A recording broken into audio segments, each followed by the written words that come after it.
Hey, what's going on, my friends? Welcome again to the Cobwebs channel. My name is Daniel, and we're doing something different today. We're doing a vlog. It is a gloomy, stormy morning, and I'm gonna head out to the movie theater and check out The Last Voyage of the Demeter. This is the new Dracula movie that recently hit theaters. I've been wanting to see it for a while, and I think this is kind of my last chance because it's been out for a couple weeks and it hasn't done very well, but we're gonna go support it. And then after that, I'm gonna check out some thrift shops, some pawn shops, and see if I can find some good Blu-ray or DVD deals, maybe even some VHS stuff. It's been a while since I went hunting for movies out in the wild. And I talked recently on this channel about how it hasn't been successful for me the last few times I've tried, but we're gonna give it a shot. We're gonna see if we can find some cool stuff used for great prices in this town. All right, so with that introduction out of the way, let's head out.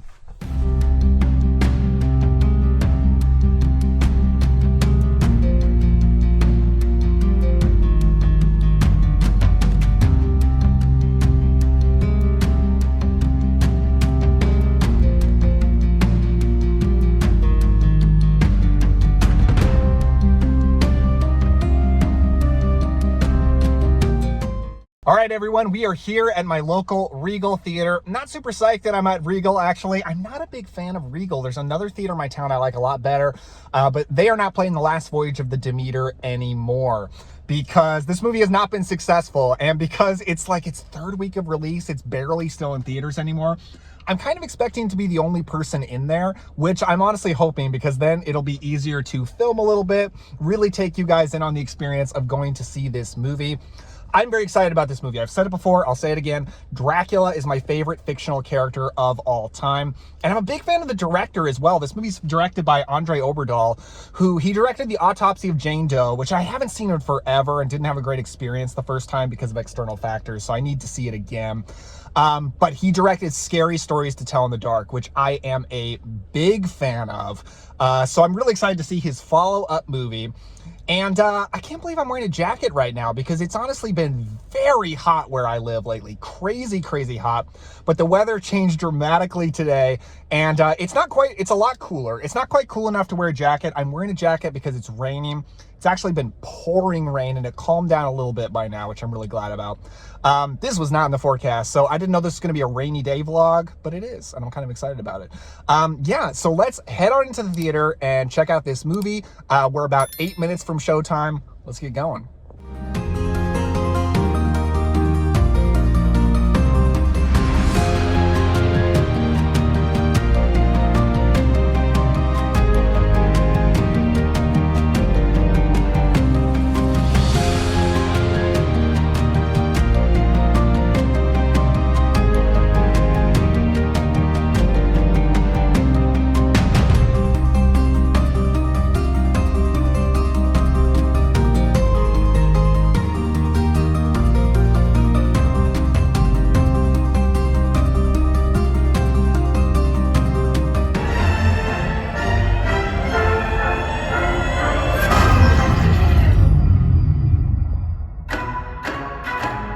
Evil is on board.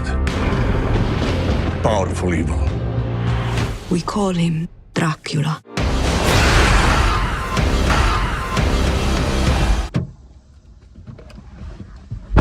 Oh, hey, didn't see you there. Okay, scratch that joke. What's going on, guys? The movie is over, and I've got stuff to say about that experience. So, first of all, quick rant about the theatrical experience. Now, I have been getting more and more disillusioned with the theatrical experience lately. It seems like a lot of people have, but for a lot of people, it's because of obnoxious, disrespectful people in the theaters with them. And I'm not really having that problem. Maybe it's where I live. Maybe it's the fact that a lot of times I go to the movies in the morning. I don't deal with a lot of bad people in theaters very often, and that's nice. For me, it's that the theaters themselves, and I guess the employees there, care so little about the experience. So often there's something wrong with the presentation. Like, it's staggeringly common for my experiences going to the movie theaters. And this time was the worst I've ever experienced. The worst projection I've ever seen in a movie theater. I feel like so often when I go to the theater, I think to myself, I'm looking forward to rewatching this movie at home where it'll actually look good. And like going to the theater is supposed to be the best way to watch a movie. That's what a lot of people say. That's the way movies are meant to be seen. That can be the case sometimes. That can be the case under certain circumstances, but most of the time it's not for me. When I go to the theater, most of the time I know my TV looks better than that. My TV looks better than pretty much any movie screen that I see these days. So for this time, the coloring was so off. There was such a blue tint to the screen. And it's not just the movie. It was the case for all of the previews through the entire experience. Really weird off coloring, never looked right, always looked really blue. I don't know if I want to use the word fuzzy for the picture, but it was definitely splotchy. It looked bad. It was the worst projection I've ever seen for a movie. And that kind of stuff, it just happens so much. And I did, by the way, go out and inform the theater employees, nicely, of course, very polite, but nothing changed. So I don't know if they did nothing or if something was broken and they couldn't do anything, but they probably shouldn't be selling tickets for that screen when it looks like that, because it looked terrible. Really big bummer. Let's talk about the trailers real quick. So I saw 3 horror trailers that caught my eye. First up, I think the movie's called It Lives Inside, something like that. I believe it said on the screen that it won some award at South by Southwest Film Festival. Never heard of this horror movie before. It looked really cool. Looked like a demonic folk horror kind of a thing, possibly like influenced by Indian culture somewhat. Looked really, really good. I'm really looking forward to that. Saw the trailer again for David Gordon Green's Exorcist movie, Exorcist Believer. I was really critical of that the first time I saw it. Every time I see that trailer, I think it looks a little bit better. I get a little bit more on board with it. So I'm kind of looking forward to that. And then Five Nights at Freddy's looks like a blast. I know nothing about the video game. I've never played that, but that movie looks good. I love that Matthew Lillard is in it. So let's talk about The Last Voyage of the Demeter. So this movie is based on the ship voyage that occurs in Bram Stoker's Dracula, where Dracula is traveling from Transylvania to England. As the story goes, he hides in the dirt inside one of the crates that he's transporting, comes out at night after night over the voyage, and kills the crew until it is a ghost ship that just arrives with a fully dead crew. That's how it goes in pretty much every version of the Dracula story. This movie just focuses on that voyage, which is cool. I've never seen a Dracula story do that before, and I liked the movie. I thought it was good. I wish it was projected better and I could see the visuals better because, you know, it was period recreation. Andre Oberdahl makes great looking movies. I could tell it was probably a great looking movie. I'll have to rewatch it at home to really see that for sure. I liked it. I thought it was good. I like the cast of characters, especially like the main guy. And I just like that it's a horror movie about Dracula. And I think that might be one reason that it's not doing well in theaters. I think movies today have trained audiences that Dracula is either a comedy character or he is an action adventure superhero character. Because that's been almost every version of Dracula over the past couple of decades. Really weird. This is a full-on horror movie version of Dracula, which is both a strength and a weakness. Like, I like that it didn't really have humor to it. It took things very seriously. On the other hand, this is a movie that is really based in tension and scares. And because of the story it is, we know how it's going to turn out. So the suspense it's going for, I don't think really works most of the time, which is a little bit of a bummer for the experience. Let's talk about the actual version of Dracula. This is a monstrous version of Dracula, a bat monster. And I like versions of Dracula that can transform into like a feral beast. Like in the Coppola Dracula, Gary Oldman transforms into several different creatures in that. And I really like that. Now, the design was really good. The execution was really good. I went into it wondering, are we also going to see a human presenting Dracula as well? Because I didn't know if we were going to or not. The trailers didn't show that. And I'll tell you right now, the answer is no. You're never going to see a human presenting Dracula, which was a bummer for me because this is my favorite fictional character of all time. And it doesn't really feel like this movie has that character. Dracula is in it. He is the threat, but he's just this feral bat monster. Not my favorite thing. This is never going to be one of my favorite Dracula movies, but I thought it was good. It's a good movie. Didn't think it was great. Didn't think a lot of the tension worked. I was missing the real character of Dracula. I didn't really feel like I got that, but it's a solid movie for Andre Oberdahl. I'm looking forward to the movie he does next. I hope that he gets work in the future because this movie really didn't didn't do well at the box office, which doesn't surprise me at all. This is not the kind of movie that's going to light up the box office. Of course, this has been a really surprising year for box office in general, so who knows what's going on. Anyway, that's my thoughts on Last Voyage of Demeter. Next up, let's go Blu-ray hunting. I'm going to go to Goodwill first, and I haven't been to a Goodwill in a long time. I've never found Goodwill to be a good place to find movies, but let's check it out. I'm curious. Wow, this Goodwill seems so crowded. I literally got the only parking space available in the parking lot. So let's see how much I can film. I don't know, I'll do my best.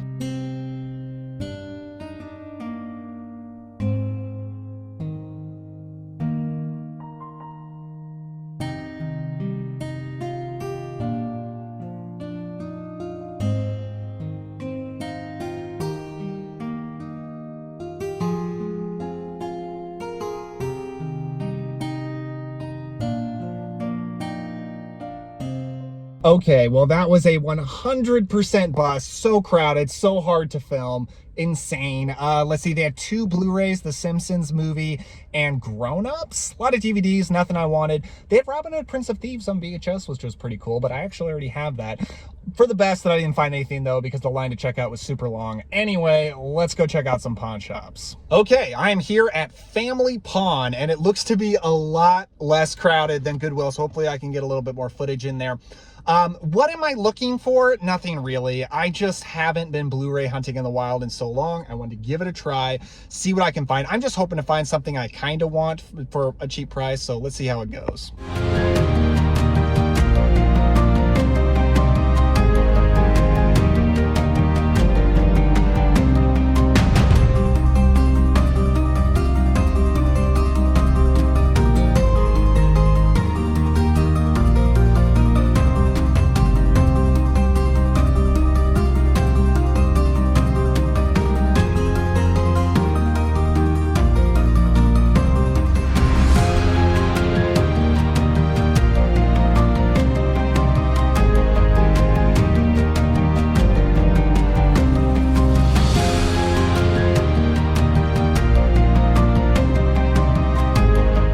Okay, that was super successful. I'm honestly really impressed. Now, their Blu-rays were $3. That's the cheapest standard Blu-ray price I think I've ever seen at a pawn shop. And their VHS tapes were 50 cents. Yes, I got some VHS tapes.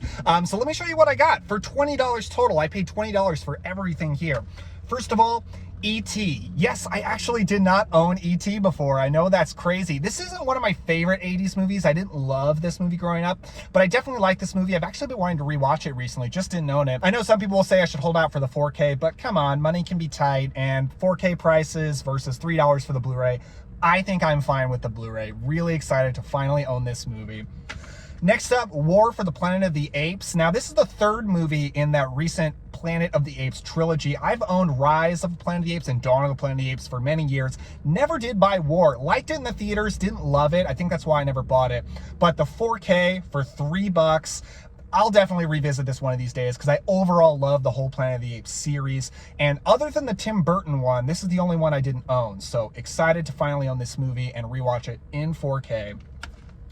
Next, I've got the Russell Crowe Robin Hood from 2010, directed by Ridley Scott. I talked about this in my top 10 Robin Hood movies video, and I love this movie. Well, I really like this movie. I'm a big fan of it. I think if you're going into it expecting like a Robin Hood like the Kevin Costner one or the Errol Flynn one, you're gonna be disappointed. But if you go in expecting a really fun war movie, gladiator type film, I think this movie really delivers. So it may not be everything you want out of a Robin Hood movie, but I have so many Robin Hood movies that I love. I'm down to watch one that is different, but still really, really good. And I'm a big fan of this movie. I saw it on Netflix for the first time a few months ago, and now I have it on Blu-ray for $3. I just keep saying $3 because I'm so excited about that price. Next, here's a weird one.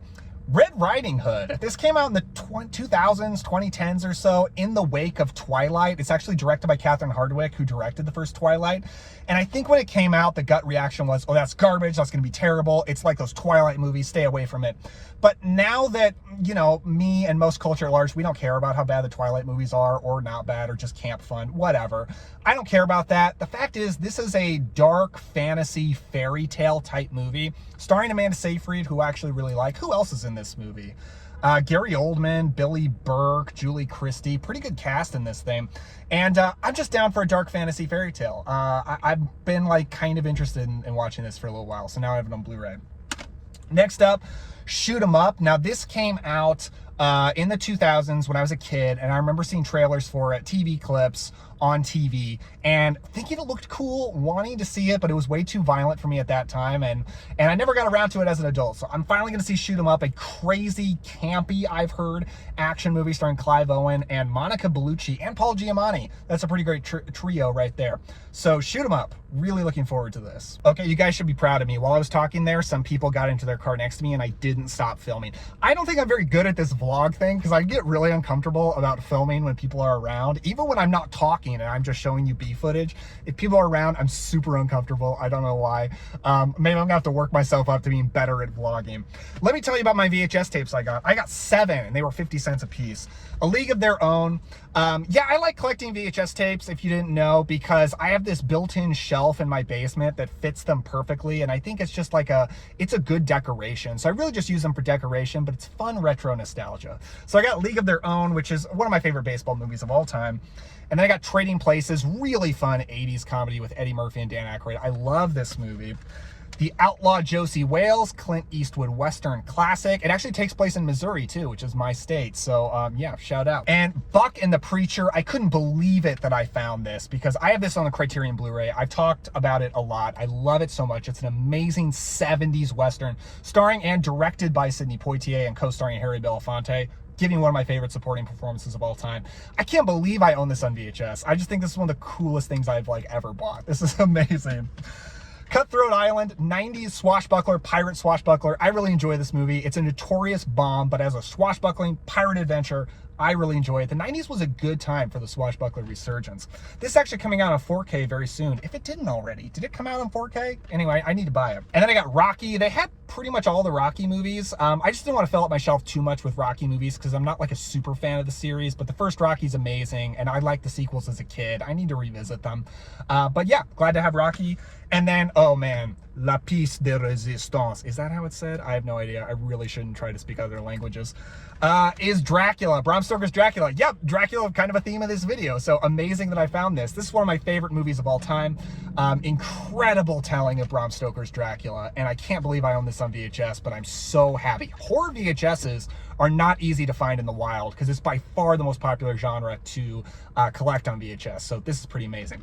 So a little secret that I didn't tell you is I'm not in the parking lot of that pawn shop. I'm in the parking lot of a different pawn shop, the final pawn shop that we're going to visit today. Let's check it out. Okay, you guys will be disappointed in me. I did not film at all in there. Look, the Blu-rays were shelved like right in front of the counter where all the employees were. I just felt way too uncomfortable. I'm telling you, I'm not good at this vlogging thing. I really don't feel like I am.